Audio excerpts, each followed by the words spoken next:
Buenas noches, ¿cómo andan? ¿Cómo están? Bienvenidos a un nuevo capítulo de No Culpes. Y hoy es un tema que tenemos que tocar, que tenemos que hablar, y sí, tenemos que hablar de pérdidas.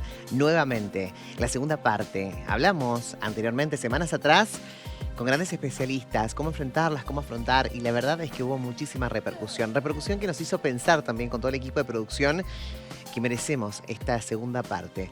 Porque, ¿cómo enfrentamos, cómo afrontamos una pérdida? Por ahí es muy fácil decir, pero ¿qué pasa con nuestras emociones, con nuestros sentimientos? ¿Existe el más allá? ¿Hay otra dimensión? ¿Existe el cielo? ¿Nuestros seres están en un lugar cómodo, tranquilos? Bueno, vamos a hablar de esto. Y también cómo nosotros vamos a enfrentar. ¿Qué es lo que nos da tranquilidad para saber que ellos están bien? Comunícate con nosotros, dale, seguilo 261-300-1600, nuestro WhatsApp, y también nuestra zona digital, @replaycontenidos. Allí está todos nuestros posteos, el canal de YouTube también para que veas todos los programas de No Culpes, Replay Contenidos. Voy a saludar ya al primer especialista, Ignacio Torre. Él es médico especialista en cuidados paliativos y acompañamiento en el final de la vida. Ignacio, ¿cómo estás? Hola, Goga, ¿cómo estás? Un gusto estar de vuelta acá. Muy bien, muy bien. Y la verdad es que esto de hablar nuevamente es repensar, ¿no? Definir cada cosa que nos pasa con las pérdidas, con la muerte, con las ausencias, con los vacíos. Bueno, todas estas palabras me llevan a una sola, que es: tenemos que tomar conciencia del no estar. Tal cual, tal cual. Es importante, creo yo, tomar conciencia mientras estamos, de que en algún momento puede que no estemos y que en algún momento las personas que amamos, las personas que queremos, puede que no estén. Es doloroso, ¿no? Es triste porque es pensar en una posibilidad de sufrimiento. Es decir, en algún momento esta persona que amo a lo mejor ya no va a estar conmigo, y obviamente uno trata de evitar ese sufrimiento.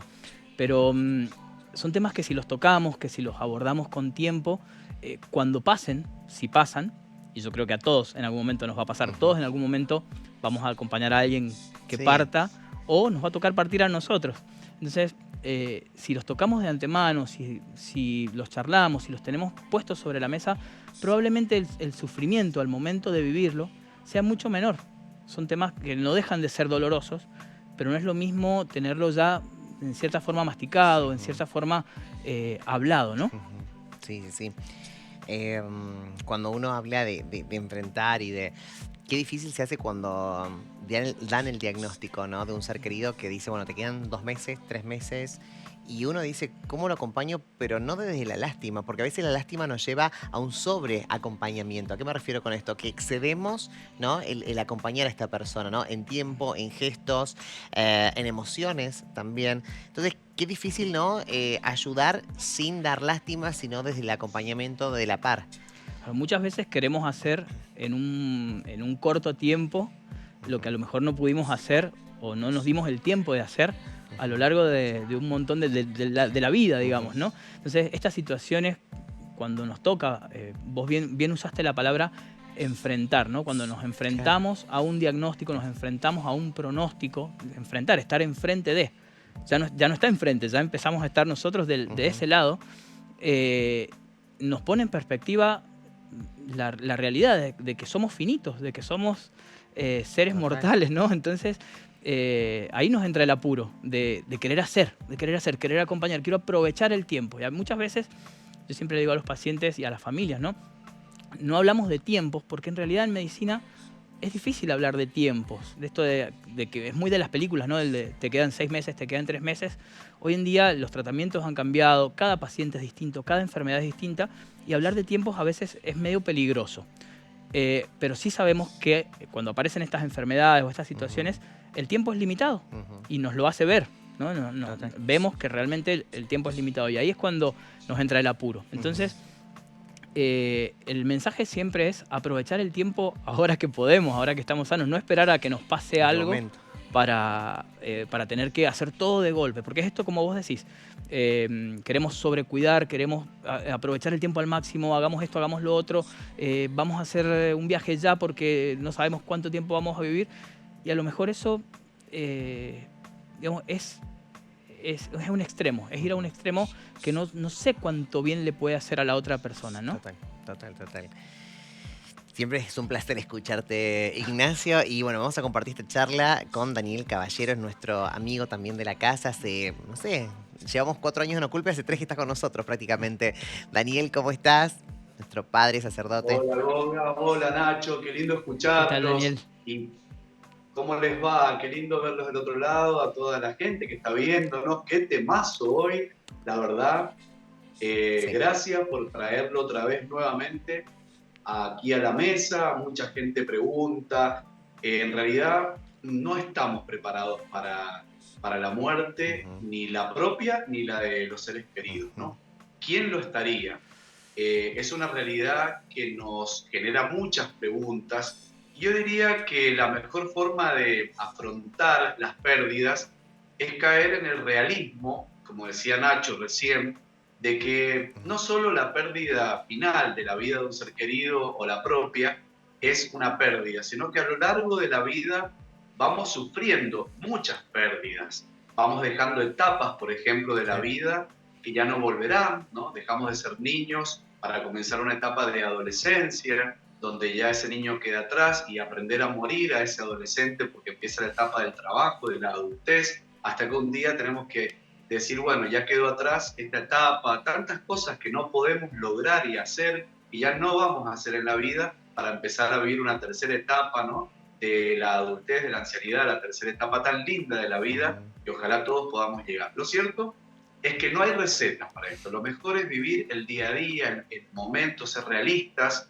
Y ante esto, creo que es muy importante también pensar que la cultura que vivimos actualmente no es muy favorable el tema de asumir las pérdidas, porque vivimos una cultura del adormecimiento y donde se le escapa al tema del sufrimiento. Hasta hay religiones con el tema del pare de sufrir, ¿no?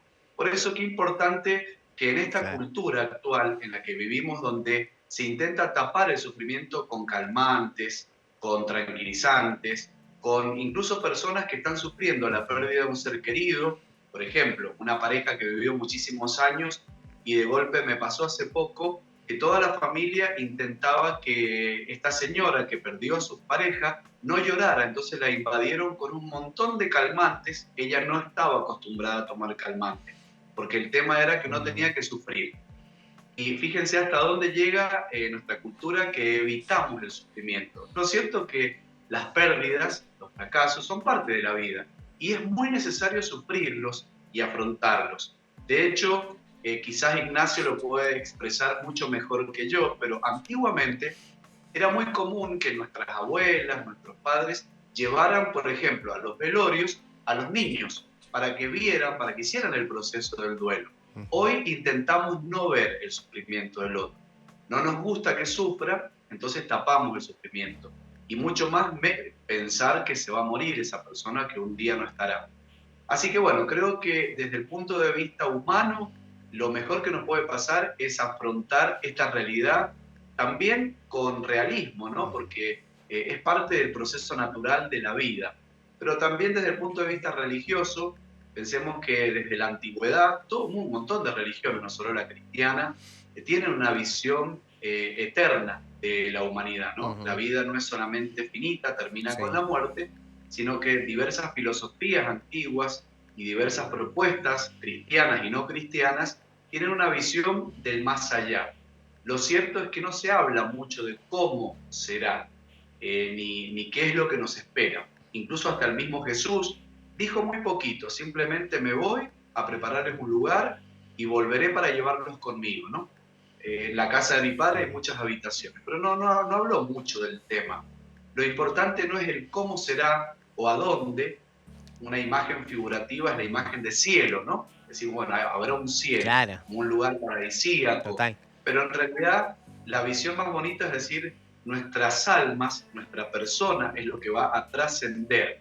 ¿Sí? Quizás no este cuerpo de carne y hueso tal cual lo vemos, pero bueno, esa visión eterna, a mucha gente, de hecho millones de personas en el mundo vivimos con esa esperanza de trascender después de la muerte, de recuperar la relación perdida o de volver a reencontrarme con los seres queridos que partieron. Es una visión eterna muy bonita, esperanzadora, pero también tenemos que tener cuidado con eso, porque no podemos dejar todo para después de la muerte.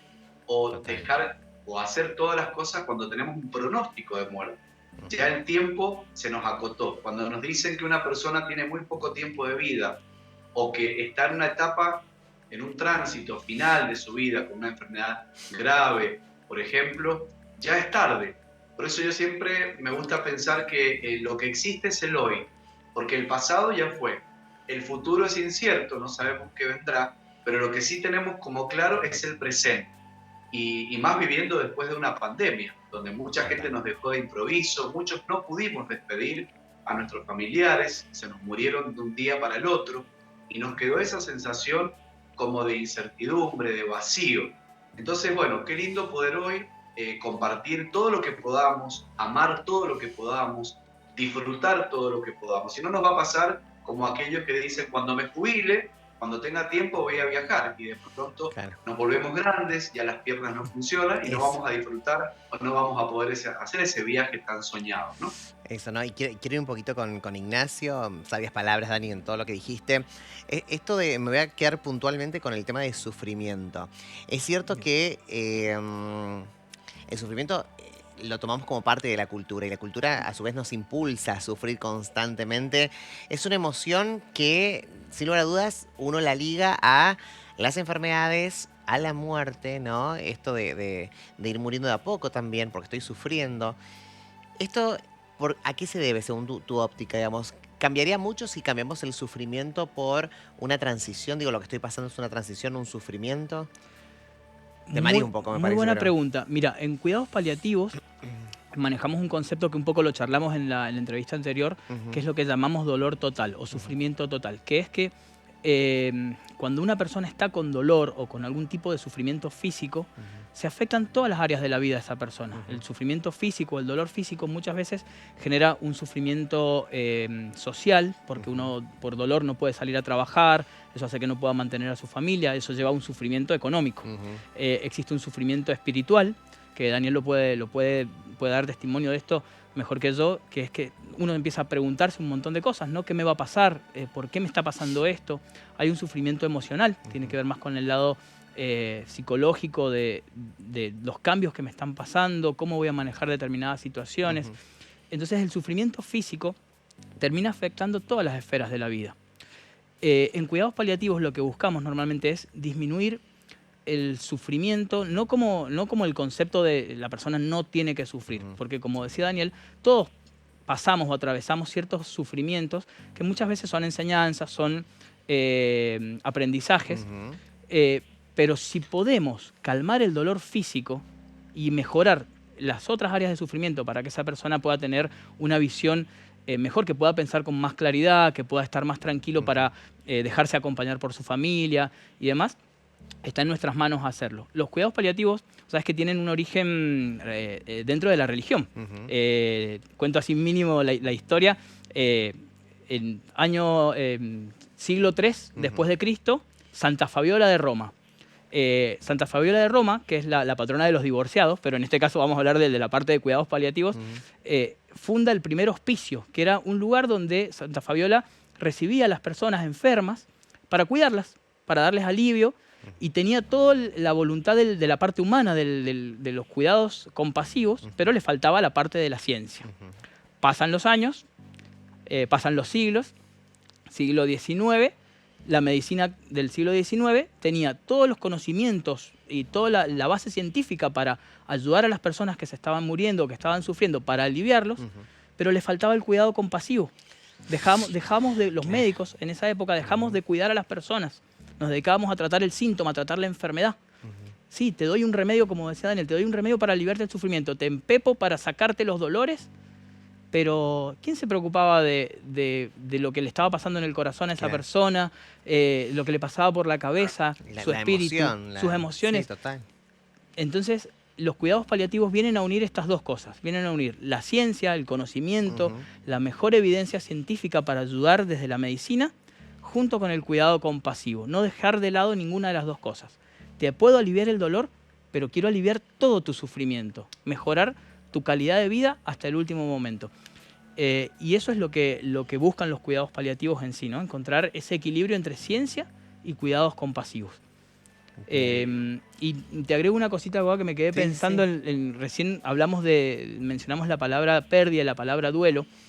Y uno suele relacionar el duelo con la muerte, ¿no?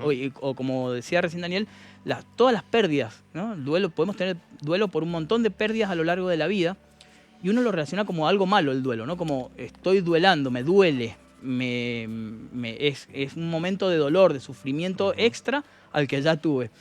Yo siempre trato de mostrarle a los pacientes y a las familias el otro significado de la palabra duelo.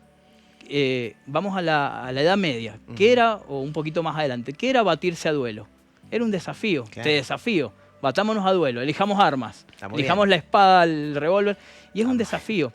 Y el duelo no deja de ser eso. Es el desafío de aprender a vivir con esa pérdida. No es olvidar, no es hacer como que no pasó nada, no es quedarme sufriendo el resto de mi vida, sino aprender, es el desafío de aprender a vivir con una pérdida, ya sea una persona que ya no está, un trabajo que tuve que dejar, una capacidad que antes podía hacer y a lo mejor ahora no, como caminar o valerme por mí mismo.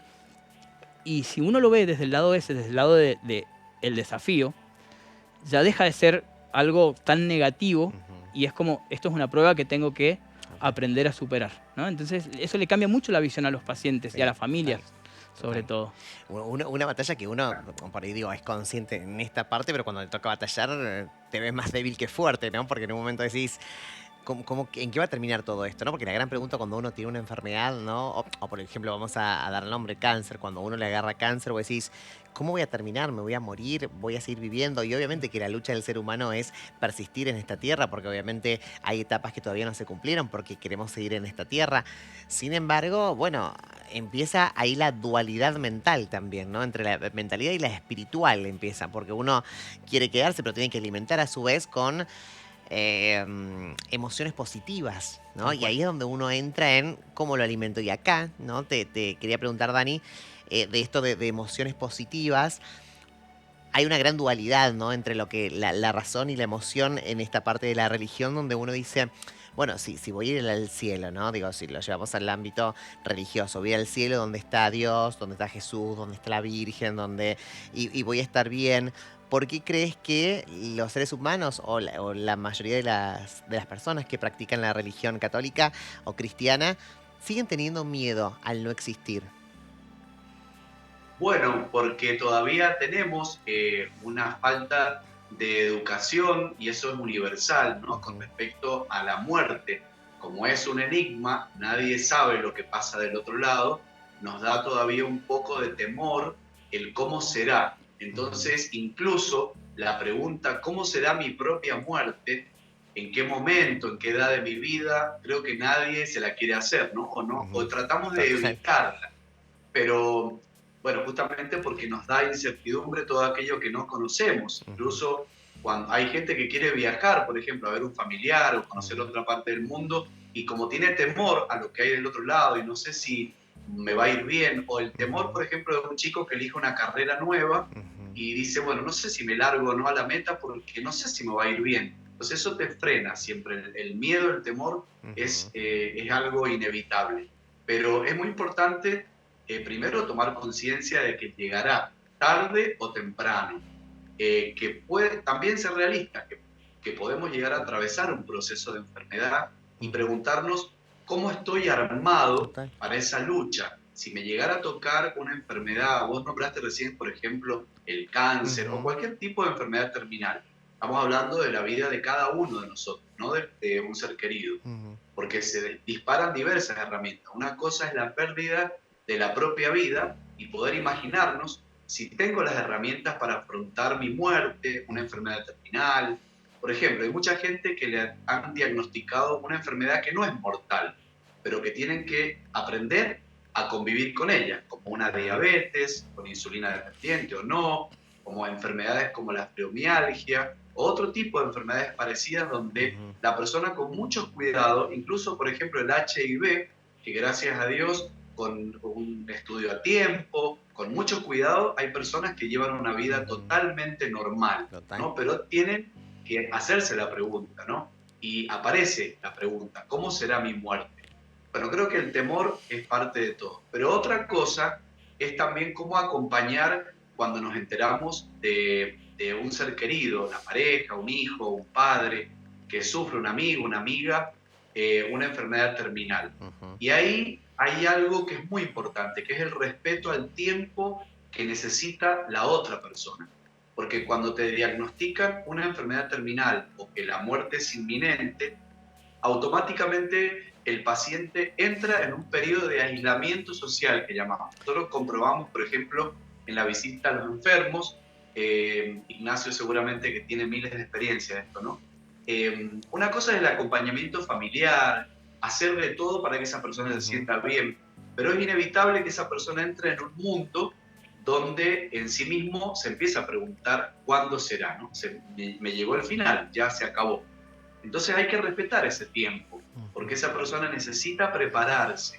Y en eso ha hecho mucho avance la ciencia, porque en los cuidados paliativos se intenta cuidar la conciencia, que la persona esté consciente hasta el último momento. Hoy, gracias a Dios, hay terapias del dolor fantásticas que ujú, permiten que la persona no esté inconsciente. O sea, se trata de que alivie sus dolores físicos y pueda estar consciente lo más que se pueda, ujú. ¿no? Y en algún momento, cuando esa persona se vaya, tendremos que vivir nosotros el duelo, que muy bien lo expresó Nacho, porque es una parte importante de la vida, no hay que evitar que alguien haga duelo. A veces, cuando se muere un ser querido, qué sé yo, se le murió la pareja, por ejemplo, a alguien, vamos todos a intentar que esa persona se Claro. distraiga, haga un viaje, sacar esa... Y estamos quitándole la hermosa posibilidad de procesar la pérdida y de aprender de ella para poder ser resiliente. Porque frente a las pérdidas de la vida, Ujú, esta es una palabra hermosísima, Nacho también, ¿no? La resiliencia.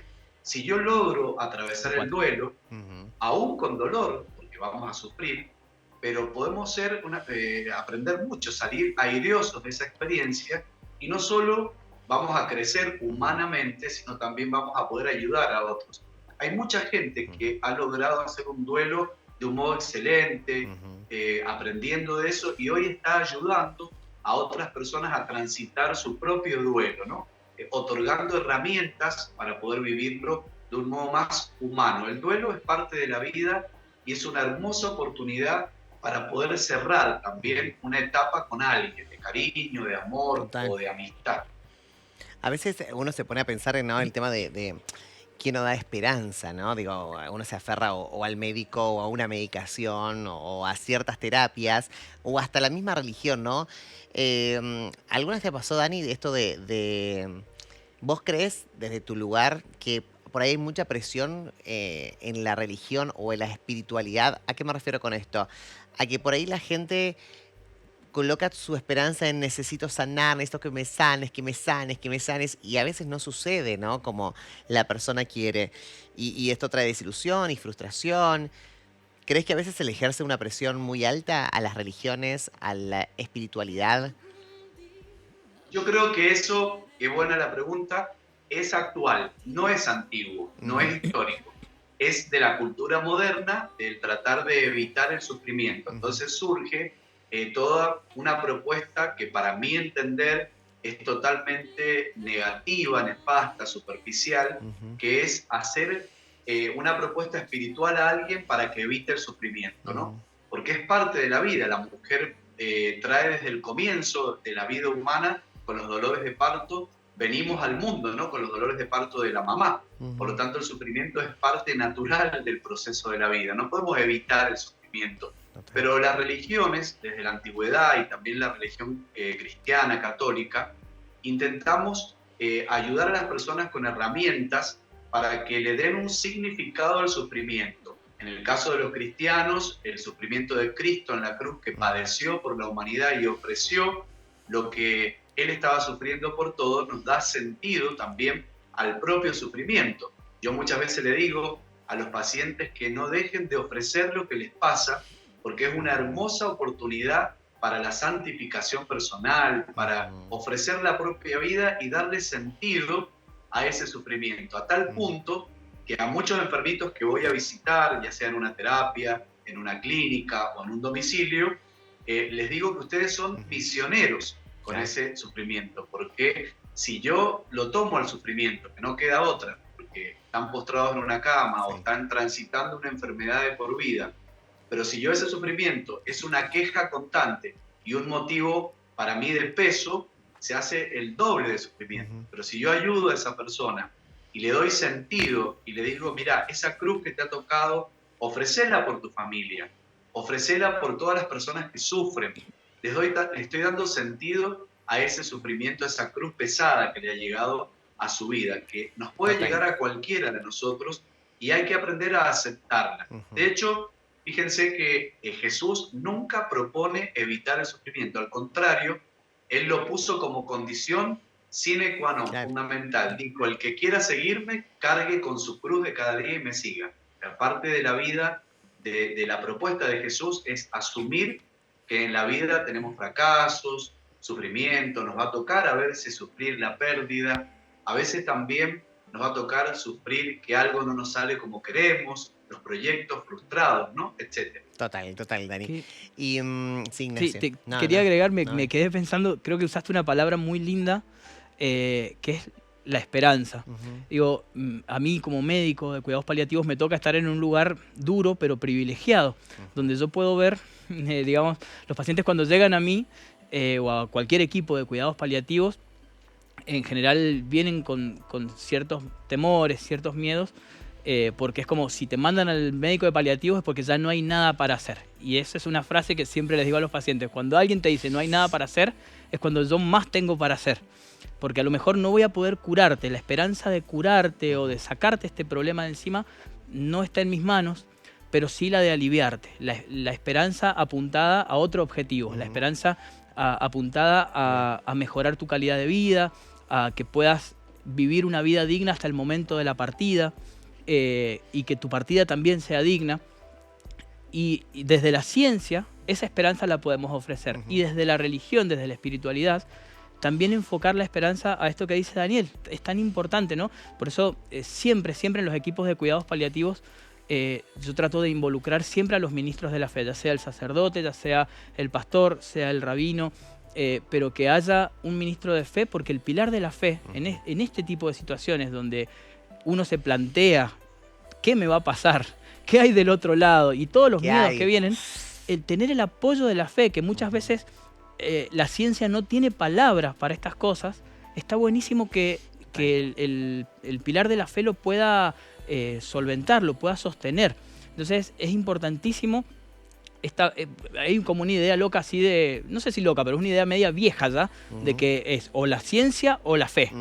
O la ciencia o la religión, y esto ya no es así, ¿no? Podemos trabajar en conjunto. Bueno, yo, el que conoce un poco mi historia, si bien ahora no estoy trabajando dentro de la Iglesia Católica, me crié dentro de una parroquia, he sido ministro de la Eucaristía, he trabajado mucho dentro de la parroquia, y esto influyó mucho en mi decisión de hacer cuidados paliativos, porque dentro de los cuidados paliativos pude plasmar mucho de lo que aprendí y viví durante mi juventud y adolescencia, dentro de la espiritualidad y de la religiosidad. Y digo, es tan humano esto, ¿no? El abarcar esto, la fe, sin dejar de lado lo que la ciencia nos enseña o nos puede aportar, pero nunca dejar de lado este pilar tan importante que es lo... Yo siempre una pregunta que les hago a todos mis pacientes cuando me preguntan qué me va a pasar y demás es, ¿vos qué crees? O me preguntan, ¿qué hay del otro lado? ¿Vos qué crees? ¿Sí? Porque veo pacientes de todas las religiones, de todas las creencias, y escucho de todo, ¿no? Y es tan importante lo que el otro piensa, lo que el otro cree, porque es lo que lo sostiene también en ese momento, ¿no, Daniel? Es como lo que vos sentís que hay del otro lado, lo que vos crees, fortalezcámoslo. Total, ¿no? Eso es totalmente importante lo que estás diciendo, ¿no? Y además, ¿vos qué crees? Y está buena esa pregunta, ¿vos qué crees que va a pasar con vos? Y hay mucha gente también que a veces dice, yo ya no quiero esto, esto no es calidad de vida, esto no quiero seguir así, la verdad quiero pasar a otro plano, ¿no? Y también es su decisión y hay que respetarla como tal, ¿no? Tal cual. Muchísimas gracias, Padre Daniel, muchísimas gracias como siempre estar desde Rivadavia, mandamos un beso gigante a Rivadavia, y Dani, siempre es un placer tenerte en el programa. Gracias a vos, Goga, gracias Nacho, un gusto estar con Daniel. ustedes.